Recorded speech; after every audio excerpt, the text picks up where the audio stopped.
जनाबे हसनैन करीमैन ने, दोनों भाइयों ने 2 तख्तियां लिखी। फिर कंपटीशन दोनों ने आपस में ही कर लिया, मुकाबला दोनों ने आपस में ही कर लिया, किसकी तख्ती अच्छी है, किसका खत अच्छा है, किसकी तहरीर खूबसूरत है। दोनों बच्चे तख्तियां लेकर चले, फैसला कराना है किसकी तख्ती ज्यादा अच्छी। पहुंच गए अपनी वालिदा की बारगाह में, सैयदा की बारगाह में। अम्मी जान, हमने तख्तियां लिखी हैं, बताएं तो सही किसकी अच्छी है। अब फातिमा, किसकी अच्छी बताएं तख्ती? बड़े शहजादे की तख्ती को अच्छा बताएं। 2 तरह से है ये रिवायत, 2 तरह से रिवायत ये मिलती है। रोज़तुश शुहदा एक किताब है, उसके अंदर इस रिवायत को मैंने दूसरे तरीके से पढ़ा है कि ये दोनों नवासे मेरे मुस्तफ़ा की बारगाह में पहुँचे, हुजूर ने मौला अली की बारगाह में भेजा, मौला अली ने फातिमा की बारगाह में भेजा। फातिमा ने मोती डाले, इन्होंने मोती चुने, जिसके पास ज़्यादा मोती आ जाएं उसकी तख्ती ज़्यादा अच्छी होगी। इन्होंने मोती चुने। एक रिवायत मोतियों की है और दूसरी रिवायत सेब वाली रिवायत जो मशहूर है वो है। किसकी तख्ती को अच्छा बताया जाए? एक की तख्ती को अच्छा बताएं तो दूसरे का दिल टूट जाएगा। का अपने बाबा के पास चले जाओ, वो करेंगे फैसला। बाबा के पास पहुंचे, मौला अली मुर्तजा हैदर कर्रार हजरत मौला अली रदी अल्लाह ताला अन्हु ने देखा, दोनों शहजादों की तख्तियों को देखा, लेकिन फैसला नहीं किया। इसलिए कि अगर एक के हक में फैसला कर दिया तो दूसरे के दिल पर चोट लगेगी, दूसरे को तकलीफ पहुंचेगी। तो फिर दोनों मौला अली ने शेरे खुदा ने मेरे आका की बारगाह में रवाना कर दिया, जाओ जाओ जाओ, ये फैसला अपने नाना की बारगाह में करा लो, जाओ नाना मुस्तफ़ा की बारगाह में चले जाओ। नवासे आका की बारगाह में आ गए, या रसूल अल्लाह, हमने तख्तियां लिखी हैं आका, फैसला फरमा दीजिए किसकी तख्ती ज्यादा अच्छी है। अल्लाह अल्लाह, मेरे आका ने जब देखा तख्तियों को, अब मेरे मुस्तफ़ा भी इसी शशपंज में है कि आखिर किसकी तख्ती को अच्छा बताऊं, किसके हक में फैसला सुनाऊं। एक के हक में फैसला गया तो दूसरे का दिल टूट जाएगा, और मेरे आका को गवारा नहीं है कि किसी शहजादे का दिल टूट जाए। मेरे मुस्तफ़ा को गवारा नहीं है कि किसी शहजादे की आंख में आंसू आए। अल्लाह अकबर कबीरा। मेरे मुस्तफ़ा करीम ने फरमाया, ये फैसला बुलबुले सिदरा जनाबे जिब्राइल करेंगे, फरिश्तों के सरदार करेंगे। अल्लाह अकबर कबीरा। बुलबुले सिदरा आ गए, कहने लगे, या रसूल अल्लाह, फैसला मेरा नहीं, फैसला परवरदिगार का है, फैसला खालिक अर्ज़ो समा ने कर दिया है। अल्लाह अकबर। एक जन्नती सेब लेकर आए, बुलबुले सिदरा ने कहा, मैं सेब उछालूंगा। या रसूल अल्लाह, जिसकी तख्ती पे गिर गया बस उसकी तख्ती ज्यादा अच्छी मानी जाएगी, उसी के हक में फैसला दे दिया जाएगा। अल्लाह अकबर कबीरा। शहजादों ने तख्तियां आगे की, यूं तख्तियां आगे की शहजादों ने। हजरत बुलबुल सिदरा जनाब जिब्राइल अमीन, आपने वो सेब यूं फजा में उछाल दिया। सेब का उछलना था कि अल्लाह के हुक्म से वो सेब 2 टुकड़ों में बट गया और दोनों तख्तियों पे आधा आधा आकर गिर गया। गोया फैसला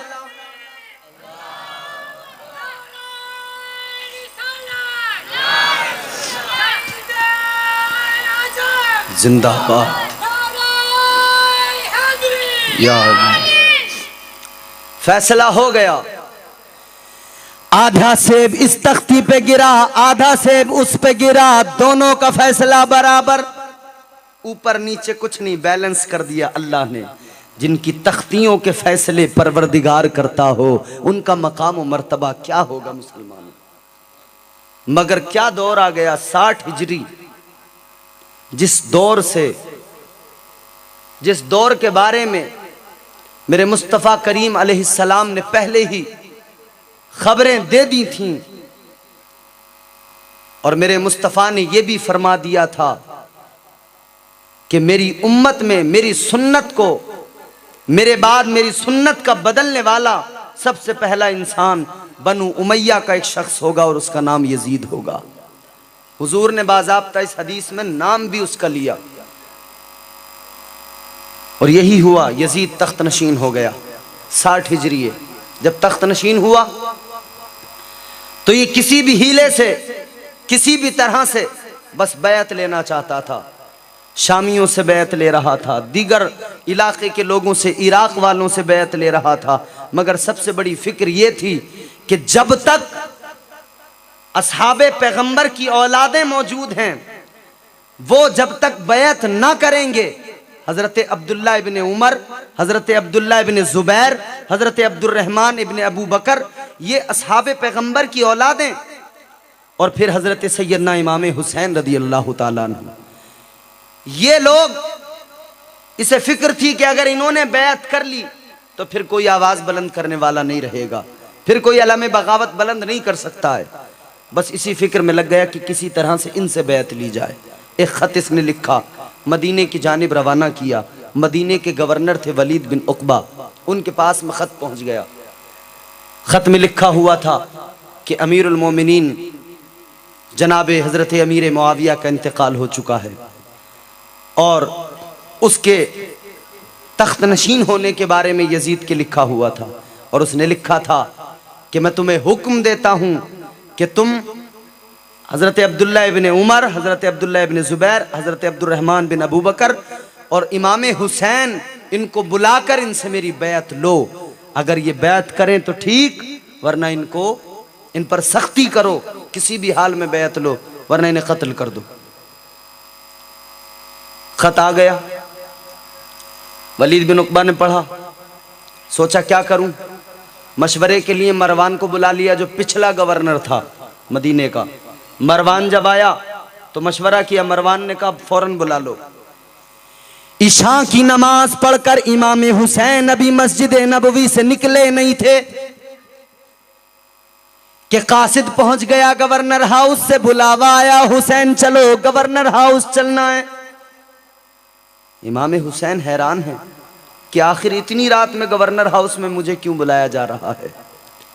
इमाम हुसैन समझ गए कि शायद बैत का मामला है, शायद अमीर मुआविया का इंतकाल हो गया है और यजीद तख्त नशीन हो गया है। तो आपने अपने साथ 20 नौजवानों को लिया और लेकर गवर्नर हाउस की तरफ चले और उनसे कहा कि तुम बाहर खड़े रहना, अगर तुम यहां से नजर रखना, अगर अंदर से मेरी आवाज बुलंद हो तो तुम अंदर चले आना, और जब तक मैं वापस ना आऊं इस जगह से हटना नहीं है, इस जगह से हिलना नहीं है। इमाम हुसैन ने जवानों को बाहर खड़ा कर दिया, अंदर आप पहुंच गए गवर्नर हाउस के अंदर। वलीद बिन उकबा ने वो खत दिखाया, पढ़कर सुनाया, कहा हुसैन बैत कर लो। मेरे मौला इमाम हुसैन रदी अल्लाह ताला अन्हु ने फरमाया कि बैत ऐसे अंधेरे में छुप कर नहीं की जाती है, यूं तन्हाई में छुपकर अंधेरे में बैत नहीं होती है। अगर तुम्हें बैत लेनी है यजीद की तो कल दिन के उजाले में मदीने के लोगों को जमा करना, सबसे बैत का मुतालबा करना, वहीं पे हमसे भी सवाल करना बैत का, फिर वहां देखेंगे जो होगा कल होगा। अल्लाह अकबर। इतना कहकर इमाम हुसैन वहां से चलने लगे कि मरवान बैठा हुआ था। मरवान ने वलीद से कहा, ए वलीद इनको जाने न दो, इनको पकड़ो, अगर ये आज चले गए तो तुम्हारे हाथ नहीं आने वाले। अल्लाह अकबर कबीरा। वो मरवान कहता है इनसे बैत लो, अगर ये बैत करें तो ठीक है, वरना इनको कत्ल कर दो। इतना सुना मेरे हुसैन को जलाल आ गया। मेरे मौला हुसैन ने पलट कर कहा, ओ बेगैरत, तू मुझे कत्ल करने की बात करता है, क्या तेरे अंदर जुर्रत है कि तू मुझे हाथ लगा सके, तू मुझे कत्ल करेगा। अल्लाह अकबर कबीरा। इतना सुना ये खामोश हो गया। मौला हुसैन गवर्नर हाउस से बाहर निकल गए। जब बाहर निकले तो मरवान ने कहा, ए वलीद तुमने इनको जाने दिया, ये गलती की, अब तुम्हारे हाथ नहीं आएंगे। मौला हुसैन के जाने के बाद में जब इसने इतना कहा तो वलीद जो अहले बैत के आशिक थे उन्होंने कहा, कैसी बात करता है तू इस गवर्नर हाउस के अंदर बैठकर तू ये समझता है कि इस ओहदे की वजह से मैं इमाम हुसैन पर जुल्म करूंगा, मैं मौला हुसैन पर तशद्दुद करूंगा। याद रख ले, किसी भी हाल में मैं इनके खून से अपने हाथों को नहीं रंग सकता हूं, इसलिए कि ये नवासे मुस्तफा है। बहरहाल इमाम हुसैन आए घर अपने, फिर दूसरी मर्तबा दूसरे तीसरे दिन फिर बुलावा आया गवर्नर हाउस से, चलो बुलाया है। इमाम हुसैन ने कहा भी हम मसरूफ़ हैं, अभी नहीं जाना, इनकार कर दिया। उसके बाद में फिर इमाम हुसैन ने अपने अहले खाना को जमा करके उनसे मशवरा किया, अपने दोस्तों अहबाब को जमा करके उनसे मशवरा किया। फरमाने लगे कि अब हम मदीने में अगर रहते हैं तो बार बार बैत के लिए इसरार होगा और ज़िद की जाएगी, फिर हम पर सख्ती भी होगी और ये हमें छोड़ेंगे नहीं, बैत हमारी बैत के लिए हमसे ज़िद करेंगे, बज़िद होंगे ये लोग। मशवरा तय हुआ कि मदीना छोड़ दिया जाए, वो नाना का प्यारा मदीना, वो मुस्तफ़ा का प्यारा शहर मदीना, जहां आज भी मेरे आका आराम फरमा है, जहां मेरे हुजूर जलवा फरमा है आज भी, वो प्यारा मदीना। हुसैन उस मदीने को छोड़ने का मशवरा कर रहे हैं। बात तय हो गई, इमाम हुसैन ने इरादा मजबूत कर लिया, अज़्म मुसम्मम हो गया कि मदीने को छोड़कर मक्का जाना है। इरादा बना लिया। 27 रजबुल मुरज्जब बाद नमाज ईशा मौला हुसैन अपने नाना की बारगाह में पहुंच गए, मुस्तफ़ा की बारगाह में पहुंच गए और जाकर नाना की बारगाह में अर्ज करने लगे, सलाम जद्दे अमजद मेरा चेहरा चूमने वाले, मुझे दोषे मोहब्बत पर उठाकर घूमने वाले, जरा नजरें उठाकर देखिए ये नूरुलैन आया, मेरे नाना तेरे दरबार में तेरा हुसैन आया। पहुंच गए। नाना ये वो प्यारा शहर है जहां मेरी परवरिश हुई है, जहां मैं पैदा हुआ हूं। ऐ नाना जान, ये वही प्यारा शहर मदीना है जिस मदीने की गलियों में घूम घूम के बड़ा हुआ हूं।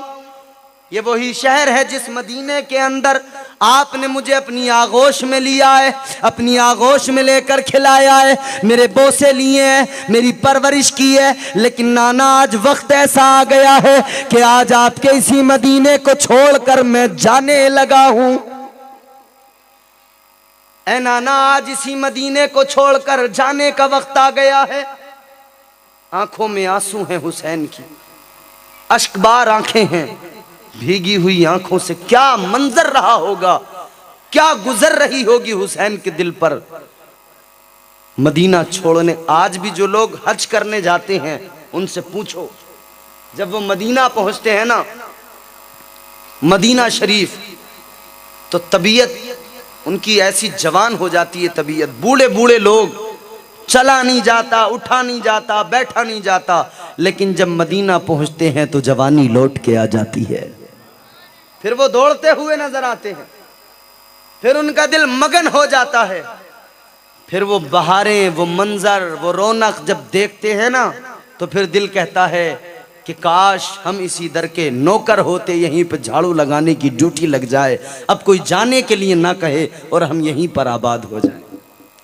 हर शख्स ये तमन्ना करता है। और मेरे हुजूर ने तो मदीने को फरमाई दिया, अल मदीनतु कुल्लुहुम फिल जन्ना, सारा मदीना अल्लाह ने जन्नत बना दिया है।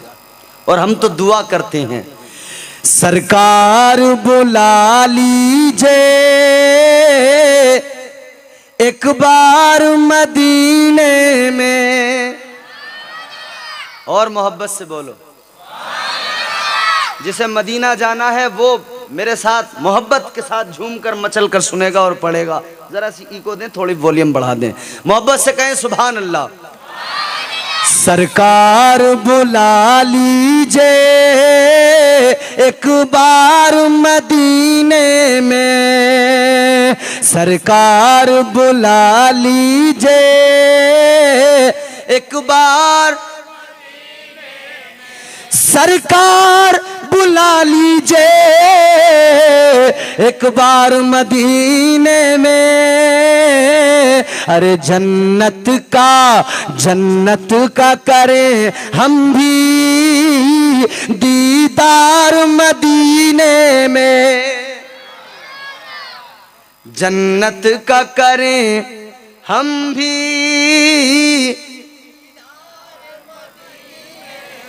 और मोहब्बत से मचल के पढ़ो, जन्नत का करें हम भी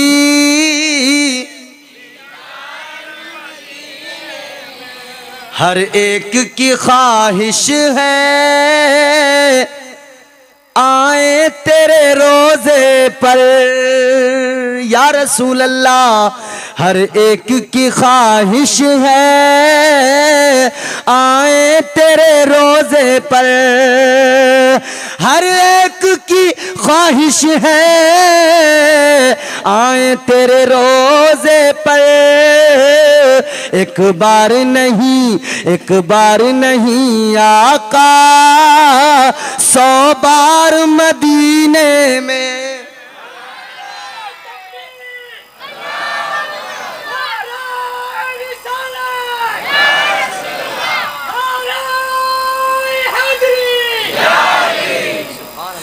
एक बार नहीं आका,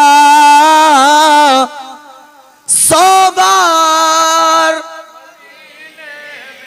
एक बार नहीं आका, 100 बार। हाथ उठा उठा के हर उम्मती दुआ करता है, दिखा दे या इलाही वो मदीना कैसी बस्ती है, जहां पर रात दिन मौला तेरी रहमत बरसती है। और फिर उस्ताद ज़मन के अशार भी याद आते हैं, वही अजब रंग पर है बहारे मदीना, बोलो अजब रंग पर है बहारे मदीना, कि सब जन्नते हैं निसारे मदीना। अजब रंग पर है बहारे मदीना, कि सब जन्नते हैं निसारे मदीना। मदीने के खित्ते खुदा तुझको रखे, मदीने के खित्ते जिसे नसीब हो जाए ना, जिसे मदीने की गलियां देखनी नसीब हो जाए, जो चला जाए ना और जब वापस वो आता है तो उसकी आंखें भीगने लगती हैं, फिर आने के बाद में उसकी जिंदगी भर यही तमन्ना रहती है, मालिक एक बार और दिखा दे मुझे मदीना, या अल्लाह एक बार और मदीना दिखा दे, एक बार और मदीना दिखा दे, या अल्लाह एक बार और मदीना जाना चाहता हूं। क्यों आ गए पलट के मदीने से हाजियो, तुमको उसी दयार पे मर जाना चाहिए।